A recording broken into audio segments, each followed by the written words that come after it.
Благодарам, председател, почитувани колеги, почитуван представник на Министерството за внатрешни работи. Мислам дека со сериозност и прифаќање треба да се земе предлогот на колегата Стојановски за повлекување на овој закон и измена на законот. Збориме за една сензитивна тема. Немаме како опозиција против да се усогласат сите закони во однос на законот за прекршоци. Немаме ништо против да се намалат казните, меѓутоа имаме сериозна дилема, еве јас лично, дали ова намалување на казните е во соодветност со сторениот прекршок.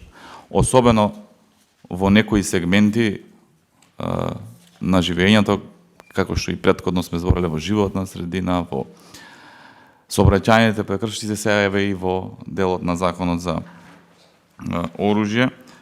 Сметам дека казна од 50 евра за испукан, пробен куршум, непријавен оружје и така натаму е прениска и ќе се доведеме не сакајки од, да кажам, позитивна намера, добра намера, ќе се доведеме во ситуација да ни се случуваат повторно некои девијантни појави во општеството, како што впрочем имаше пример во главниот град на Република Македонија, Скопје, на градскиот плоштад, некој да лудува со автомобил и за тоа да плати минорна казна. Сметам дека апсолутно незначена и нема да го погоди граѓанинот. Суштината, што е на глобите на казните? Суштината на глобите на казните е да демотивираат граѓаните да ги сторуваат тие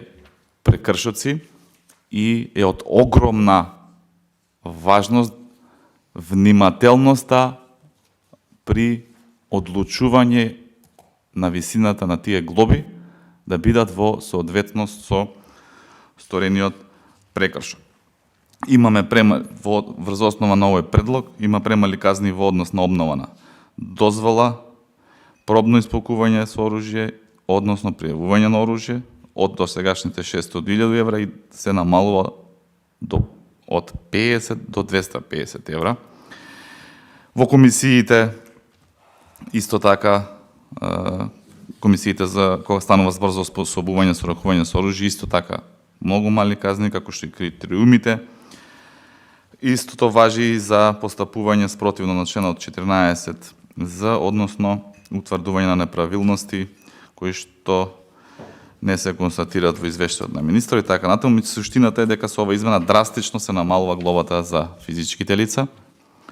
Со ова драстично намалување на казните кај физичките лица особено дава, каква да кажам, флексибилност на физичките лица полесно да го прекршуваат законот, свесни дека ќе платат многу мала глоба, а крајната, да кажам, загриженост која што изјавуваме дека ова ќе ги стави во ризик безбедноста на граѓаните и ќе го стави на ризик зголемувањето на деликвентното однесување на граѓаните, особено тука мислам на младите кои што согласно нивниот карактер полесно можат да се решат на прекршување на овие и затоа апелирам да се размисли уште еднаш дали одмереноста на казните е реална врз основ на сторениот прекршок. Благодарам.